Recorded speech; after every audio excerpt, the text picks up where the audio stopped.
Bien-aimé frère chrétien, enlève les boucles d'oreilles. Débarrasse-toi des boucles d'oreilles. Que ce soit dans l'église ou même dans ton quotidien, car on ne se moque pas de Dieu. Conforme ta vie à la parole de Dieu.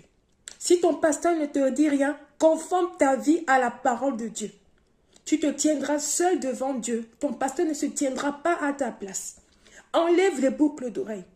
Tu ne peux pas servir Dieu en ayant recours aux habitudes de ce monde. Non. Dieu est un Dieu saint. Et Dieu ne partage pas sa gloire avec les idolâtres. Conforme-toi à la parole de Dieu.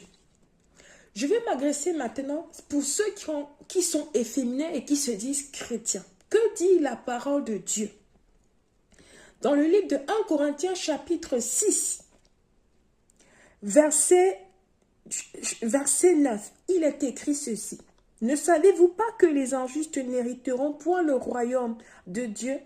Ne vous y trompez pas, ni les impudiques, ni les idolâtres, ni les adultères, ni les efféminés, ni les infâmes, ni les voleurs, ni les cupides, ni les ivrognes, ni les outrageux, ni les ravisseurs n'hériteront le royaume de Dieu. Bien-aimé, si tu es efféminé, retourne chercher la face de Dieu et demande la délivrance. Implore la miséricorde de Dieu sur ta vie. Car ce que dit la parole de Dieu est clair. Être efféminé ne vient pas de Dieu.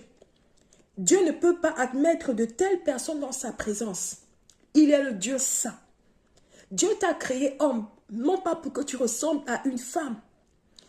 Bien-aimé frère chrétien, pose-toi des questions, réponds-toi et retourne devant Dieu et implore sa miséricorde. Bien-aimé frère chrétien, toi qui viens dans la présence de Dieu et qui ne refuse d'enlever ton chapeau, cesse d'honorer Dieu. Dieu est clair dans sa parole, dans le livre de 1 Corinthiens chapitre 11.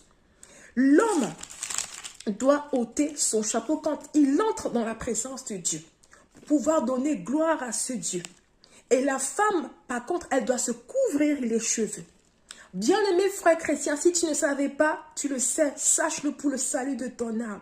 Tout ce que nous faisons devant Dieu compte, même dans les détails. Même dans ton intimité, quand tu veux prier, enlève le chapeau.